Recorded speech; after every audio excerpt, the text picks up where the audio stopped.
Marsh. For 41 years, Edwin had stood behind the same wooden counter, measuring shoulders, hemming trousers, and mending the small tears that life left in people's clothes.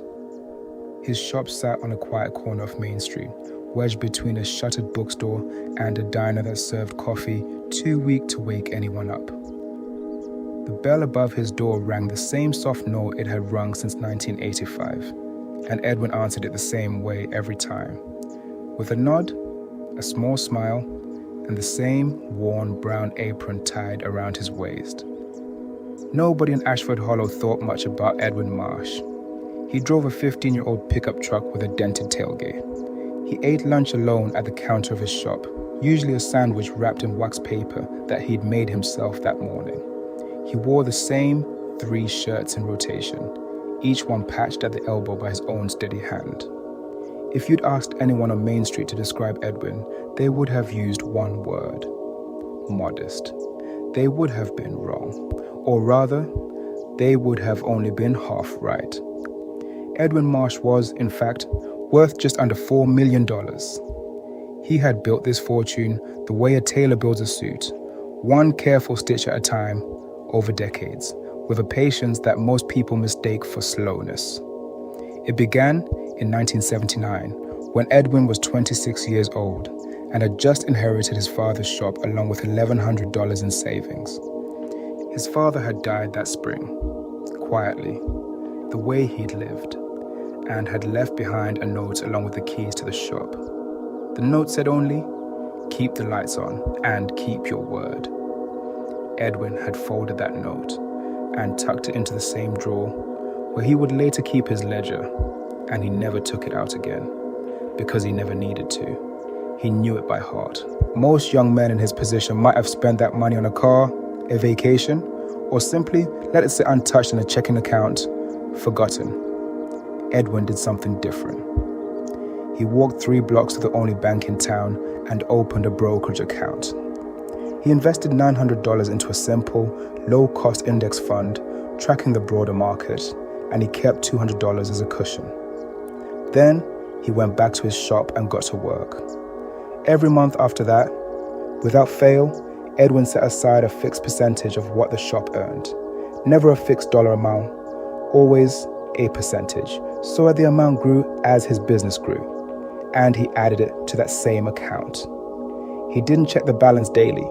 He didn't watch financial news. He didn't chase trends or panic during downturns. In 1987, when the market fell nearly a quarter of its value in a single day, half the town was talking about it by lunchtime.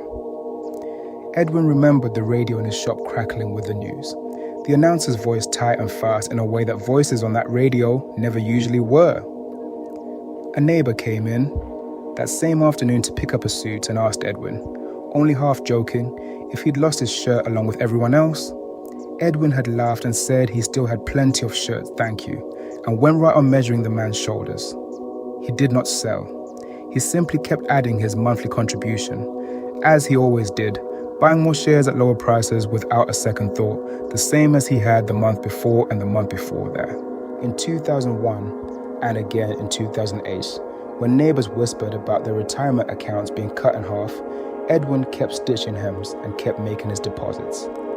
He remembered 2008 especially, because that was the year his daughter had come home from college for the holidays, worried about her own small savings account, asking her father what she should do.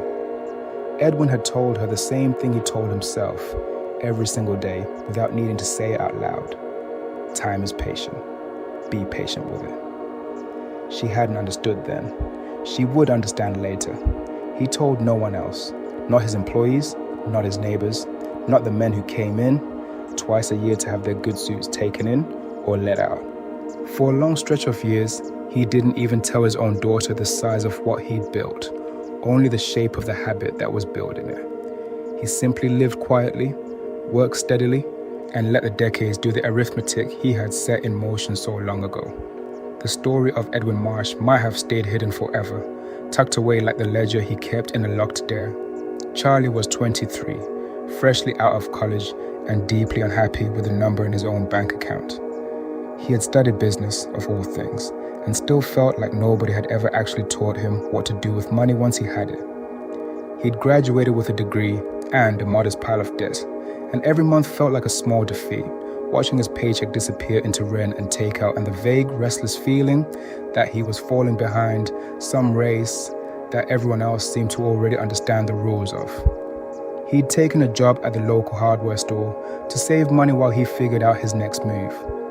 Though, if he was honest with himself, he hadn't saved much of anything yet, or were beneath his cutting table, if not for a young man named Charlie Devane. One autumn afternoon, his manager sent him to Marsh's tailor shop to pick up altered uniforms for the staff. Charlie had never really spoken to Edwin before.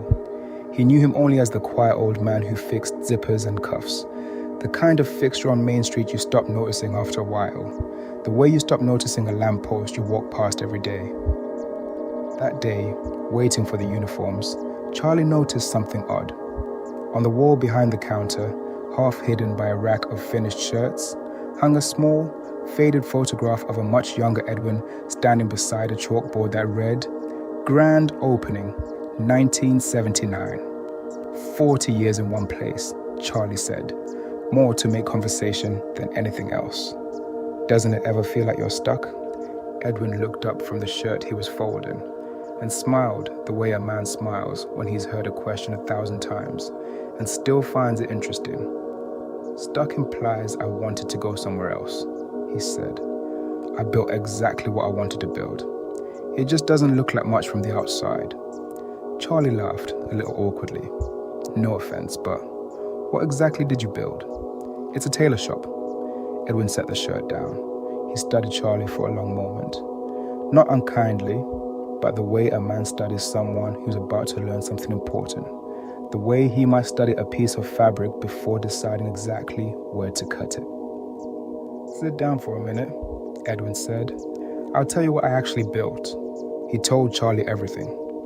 The note from his father, the $1,100 in 1979, the index fund, the percentage, not the dollar amount, the crash of '87, the crash of 2001, the crash of 2008, and how, each time, he had simply continued month after month, the way a river keeps moving, whether anyone is watching it or not.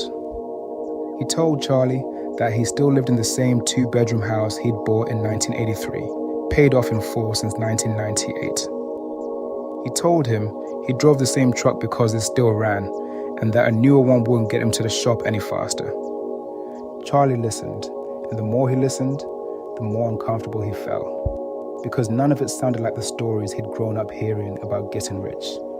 There was no clever trade, no lucky break, no inheritance beyond $1,100 and a handwritten note, just a man who had decided, once, a long time ago, to do a small and boring thing every single month and never stop doing it.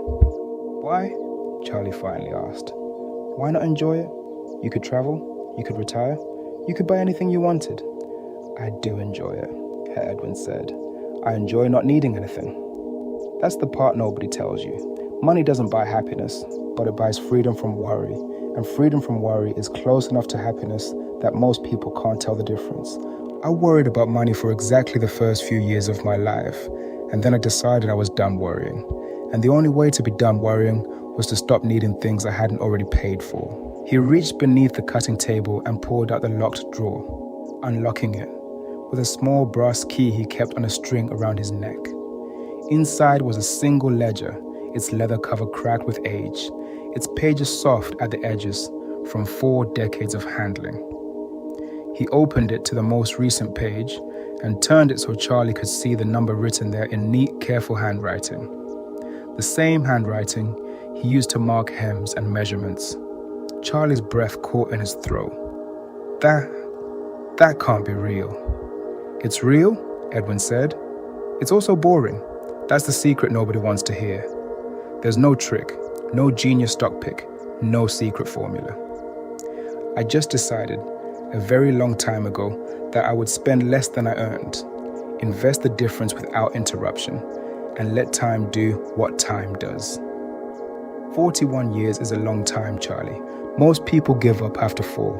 They start, they see a little bit of progress, They get impatient and they stop. Or worse, they get scared during the bad years and they stop at exactly the wrong moment. The market has never once cared how anyone felt about it. It only ever cared whether you stayed. Charlie sat quietly for a while, turning the ledger's pages in his mind, long after Edwin had closed it and locked it away again. He thought about his own bank account, the one that never seemed to grow no matter how carefully he tried to manage it. And he realized, sitting there, that he had never once gone a full year without touching whatever small amount he'd managed to save. "Are you telling me this?" he finally asked. "You've never told anyone." Edwin shrugged, folding another shirt with the same unhurried care he gave to everything. "Because you asked the right question," he said. "Most people ask how I got rich. You asked why I stayed here. That's the part that actually matters. The staying is the whole secret. Everything else is just arithmetic."